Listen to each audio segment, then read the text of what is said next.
गुणातीतं त्रिगुणरहितं सद्गुरुं तं नमामि। गुरु हैं बड़े गोविंद ते, देखो मन में विचार, हरि सुमरे तो वार है, गुरु सुमरे तो पार। मंगल मूर्ति सतगुरु, मिलवे सर्वाधार। मंगलमय मंगल करन, प्रियवा बारंबार। धन्य धन्य सतगुरु सुखदा, महिमा कही न जाय। जो कछु कहूँ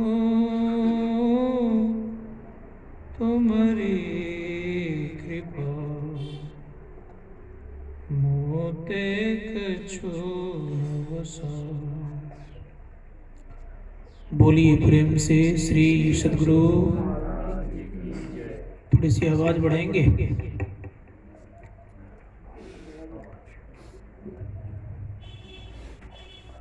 परम पूज्य संत सद्गुरु महर्षि में परमान जी महाराज को गलपाद पद्मों में नमन। संत सद्गुरु महर्षि संत से परमान जी महाराज को गलपाद पद्मों में नमन। उपस्थित हमारे आदरणीय श्री घनश्याम बाबू, सम्मान्य हमारे धर्मपालों, समस्त धर्म प्रेमी सज्जनों, माताओं तथा भक्तिमती बहनों, आज हम लोग गुरु महिमा के संबंध में सुनेंगे। कल ईश्वर स्वरूप के संबंध में सुना था। आज हम लोग गुरु महिमा के संबंध में सुनेंगे। संसार में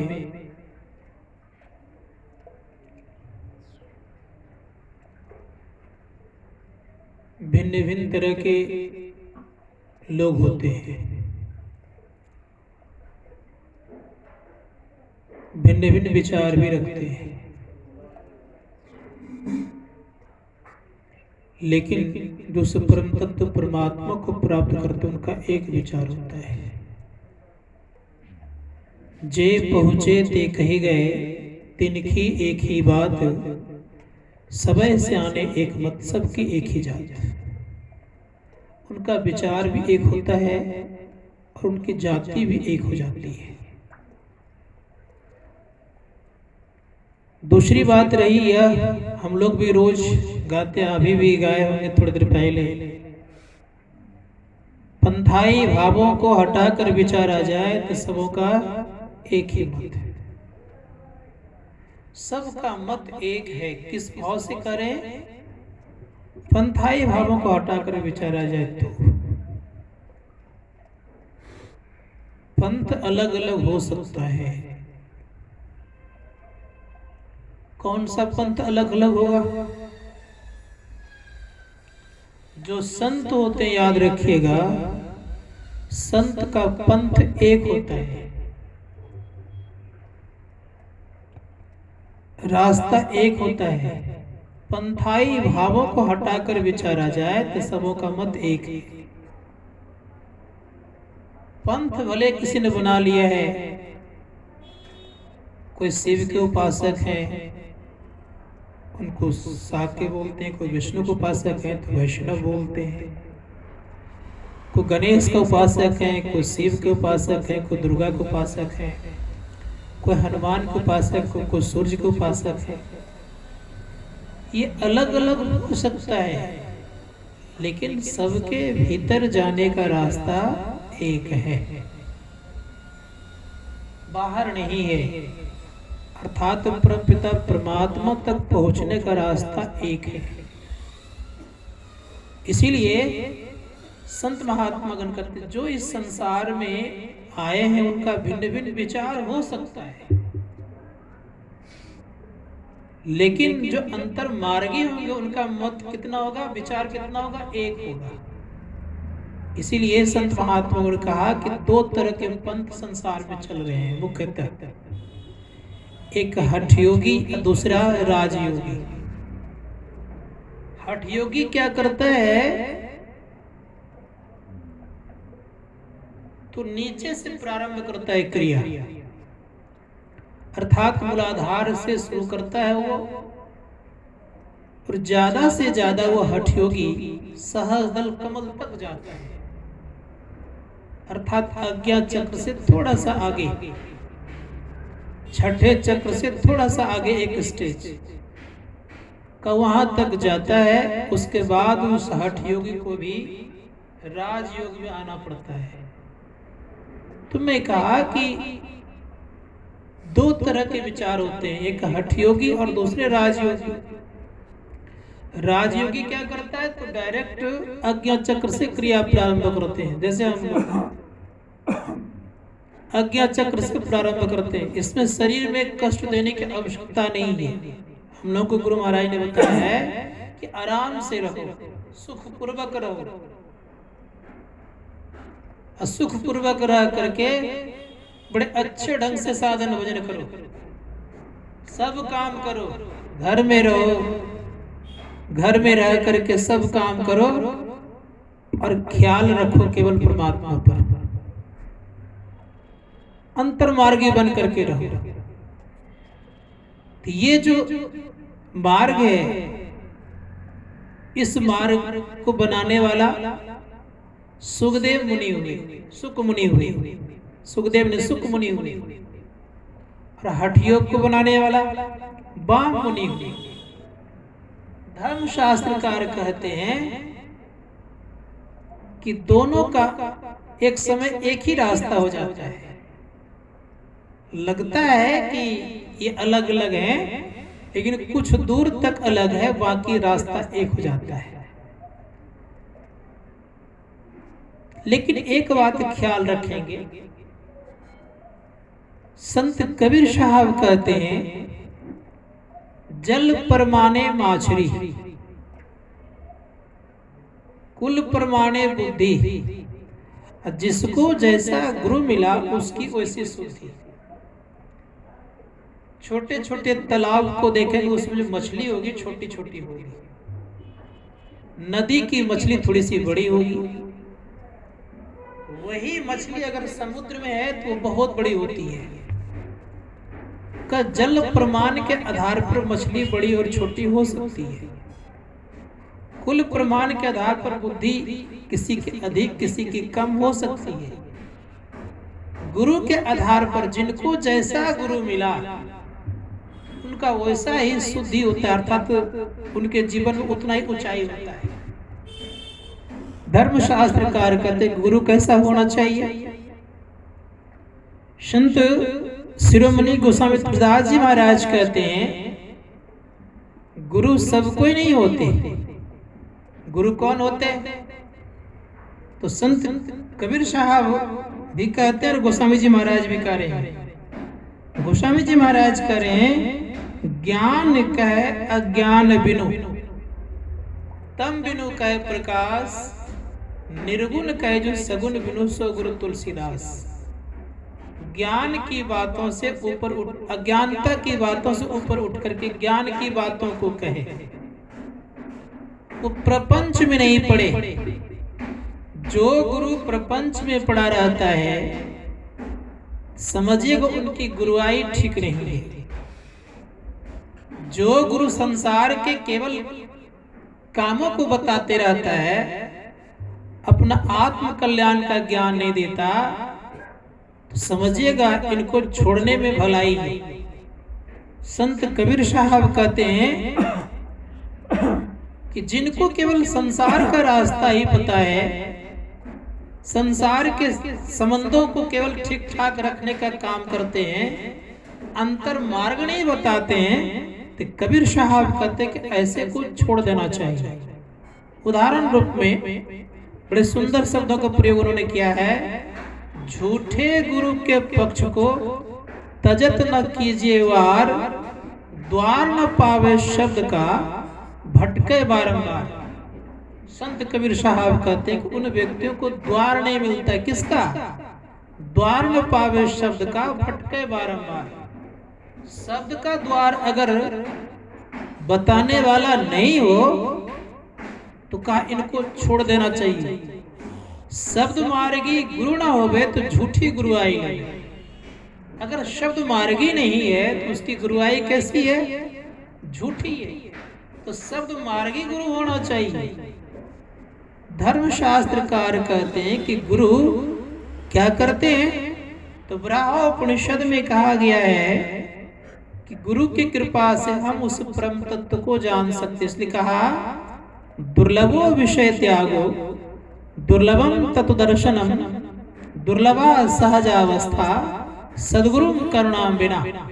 का सदगुरु के करुणा दया के बिना, कृपा के बिना हम विषय त्याग नहीं कर सकते, तत्व दर्शन प्राप्त नहीं कर सकते और सहजा अवस्था की प्राप्ति नहीं हो सकती। किनके कृपा के बिना?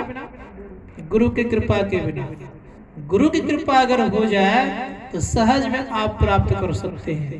उदाहरण रूप में आपको मैं एक प्रसंग सुनाऊं। हमारे देश में बहुत सारे महात्मा हुए। एक महापुरुष हो गए, नाम सुने होंगे हम लोगों ने, बार बार सुनाया भी हो गया होगा। धौम्ब ऋषि, उपनिषद कहानी है। उनके शिष्य हो गए उद्दालक और आरुणी, दो शिष्य हुए मुख्य रूप से। उद्दालक पढ़ा लिखा नहीं था। आश्रम आया तो गाय चराने का काम दिया गया। गाय चराया करता था। गाय बहुत सारी थी।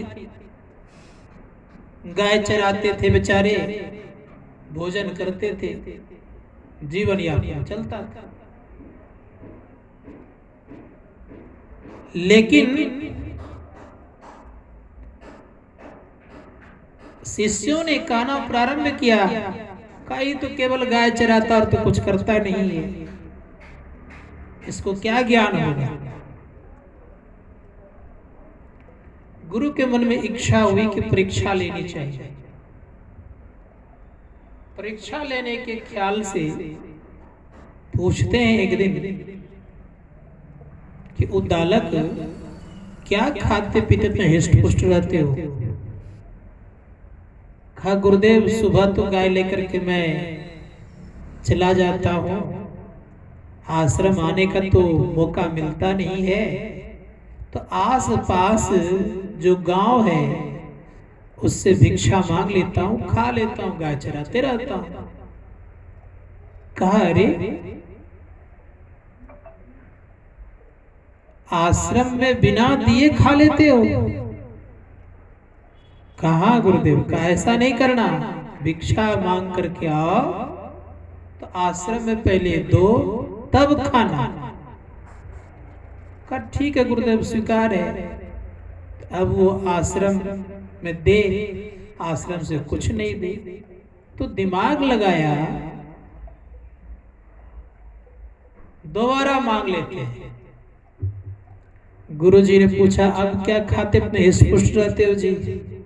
कहा गुरुदेव क्या बताऊं, दोबारा मांग लेता हूं। कार्य सन्यासियों का यह कर्तव्य नहीं होता है कि एक घर में दोबारा मांग लेना,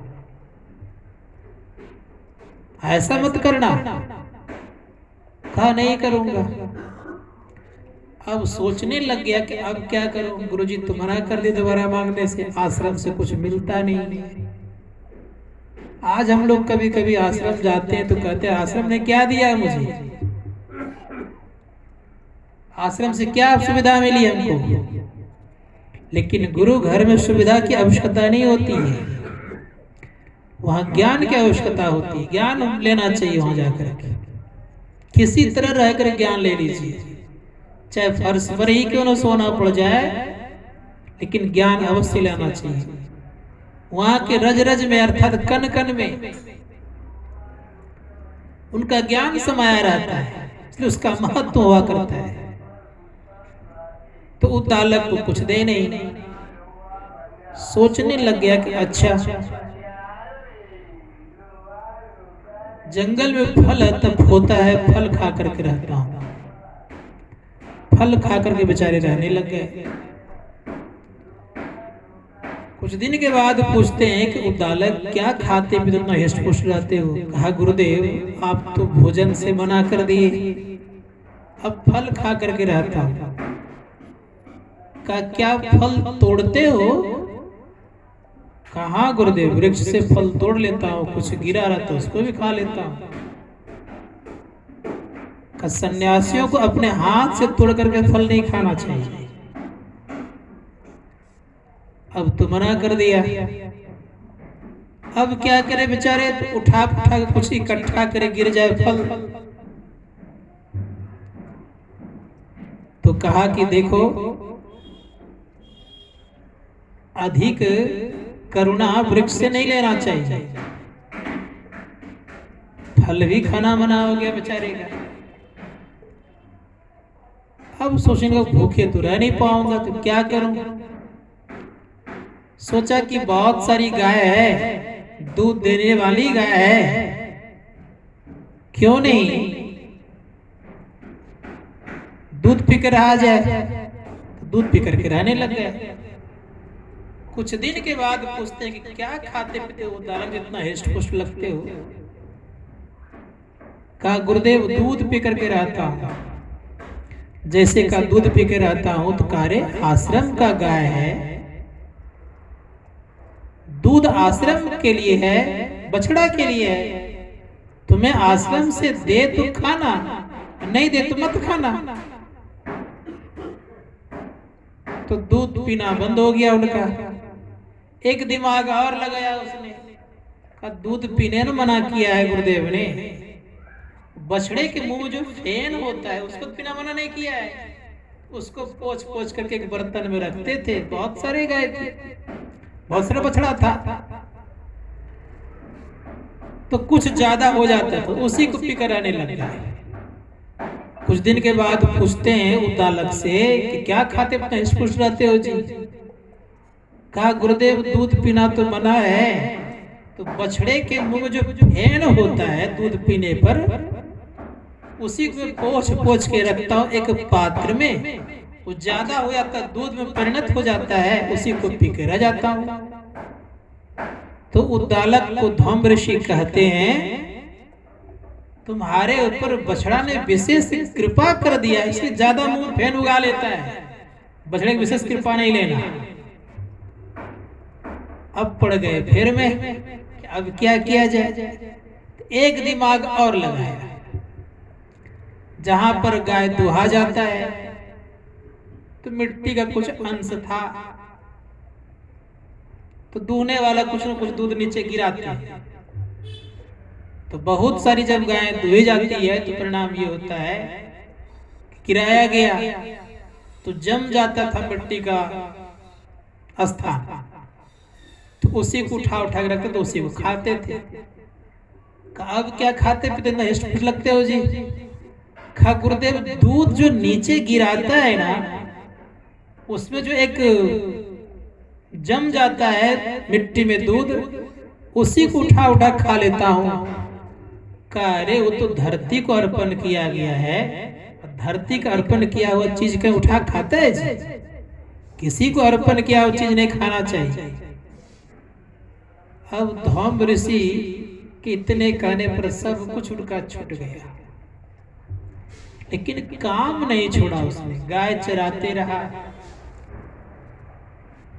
संजोग से भूख जब लग गई तो एक आँख होता है, समझते हैं हम लोग आँख, कहीं कहीं अकौवा भी बोलते हैं लोग उसको। तो आँख में दूध होता है, तो भूख लगने का उस आँख के फल को जो ही तोड़ा विषैला दूध होता है, आँख में छिटक करके पड़ गया। जो ही पड़ गया दोनों आँख से अंधे हो गए।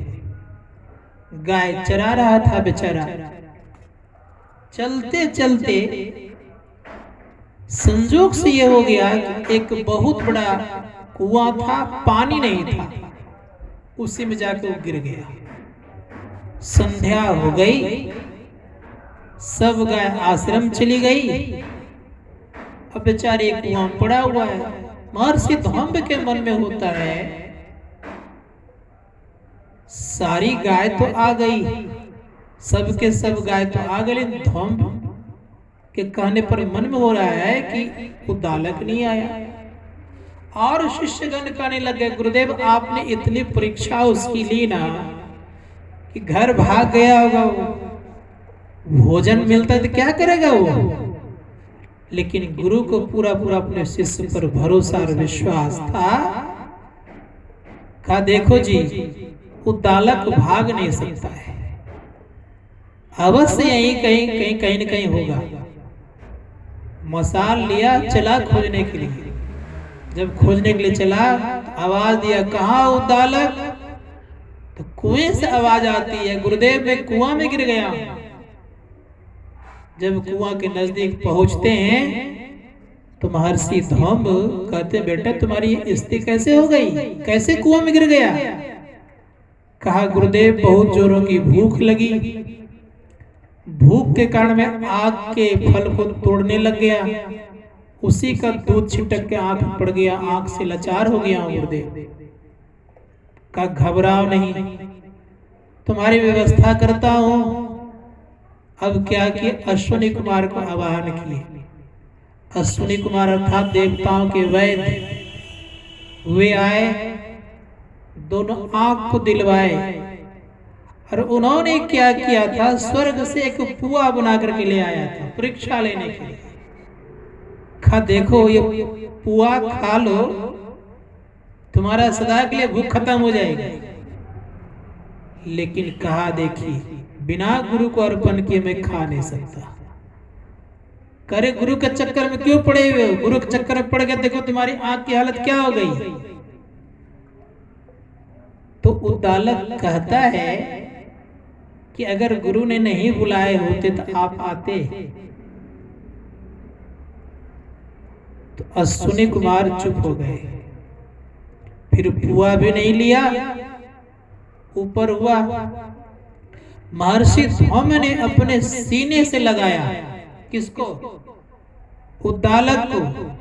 ये दोनों आग तो दिया ही, और आत्म दृष्टि भी प्रदान कर दिया, और सदा के लिए सारे दुखों से मुक्त हो गया।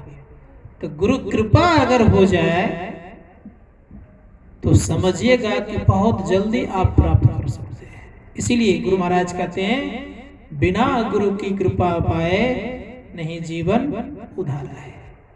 संसार में अगर उद्धार चाहते हैं अपना, तो गुरु को मना लीजिए। संसार में सबको मना लीजिएगा, उतना लाभ नहीं होगा, लेकिन गुरु अगर ठीक से मन जाए तो समझिएगा कि बहुत बड़ा काम बन जाएगा आपका।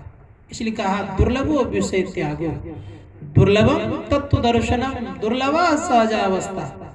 सदगुरु करुणा बिना, सदगुरु के करुणा के बिना ये सब संभव नहीं है। विषय त्याग भी हो गया उनका सहज, क्योंकि आत्म दृष्टि में विषय नहीं रहता है। सहजा अवस्था भी उनको प्राप्त हो गई, क्योंकि आत्म दृष्टि प्राप्त सहजा अवस्था प्राप्त हो ही जाती है, और तत्व दर्शन भी हो गया। एक कृपा के कारण तीनों चीज मिल गया। संत महात्मा गण कहते हैं, इसीलिए गुरु को प्रसन्न करना चाहिए। अब गुरु प्रसन्न कैसे होते? धर्मशास्त्रकार कहते हैं कि शारीरिक सेवा से अधिक मानसिक सेवा गुरु का करना चाहिए। मानसिक सेवा करने से ज्यादा प्रसन्न होते हैं। उदाहरण रूप में आपको बताऊं कि मन से पूजा करनी चाहिए। मन से भी गुरु की सेवा होती है। शरीर से सेवा तो लोग करते ही हैं, लेकिन मन से करने पर ज्यादा कारगर होते हैं। और मन से पूजा करने को मानस पूजा कहा जाता है। उदाहरण रूप में आप समझिएगा कि जैसे एक महात्मा हो गए, उनका नाम था गुलाल साहब। हलवाहा का काम करते थे, हल चलाया करते थे। हल चलाया जब करते थे तो बुल्ला साहब उस समय जिम्मेदार थे। ये बेचारे सत्संग में ध्यान करते थे, तो हल चलाने के क्रम में वो आगे आगे चलता था और उसके पीछे 9 हल और चलता था। तो ये क्या करता था, जब देखता था जलपान का समय आ गया है तो बैठ करके आर पर पहले गुरु महाराज को स्नान करवाते थे मन से, फिर वस्त्र पहनाते थे, जलपान कराते थे, प्रत्येक दिन करते थे। हलवा ने जाकर शिकायत किया, कहा जानते हैं मालिक, ये जो आगे चलने वाला गुलाल है ये क्या करता है, हल आधा घंटा पहले खड़ा कर देता है, आधा घंटा में बहुत खेत जोता चला जाता और आर पर जाकर के बैठ जाता है। ये आगे आगे चलने वाला है, हम लोगों को भी बैठना पड़ जाता है। ये तो ठीक नहीं है मालिक। का ठीक है, मैं एक दिन देखने के लिए आऊंगा, खुद मैं ही जलपान लेके आऊंगा। जिम्मेदार होने के कारण जलपान लेकर के आए, देखते हैं सच में आर पर बैठे हुए हैं। उस समय वो क्या कर रहे थे, तो गुरु जी को स्नान करा के वस्त्र पहना करके आगे में थाली परोस दिए थे। थाली परोसने के पश्चात उसमें धो करके चूड़ा डाल दिए थे। दही डालने वाले ही थे कि क्या किया, उस बुल्ला साहब ने पीछे से आया और एक लात कस के जमा दिया। जो ही एक लात जमा दिया तो आगे में पूरा दही गिर गया आर पर। आर दही तो था नहीं, अब दही गिर गया तो कहने लगा मालिक थोड़े देर और रुक जाते तो कम गुरु महाराज को मैं दही तो खिला देता, जलपान तो करा देता। अब बुल्ला साहब देखते हैं कि आगे में दही गिरा हुआ है, इसके हाथ में तो कुछ था नहीं, दही आ कहां से गया।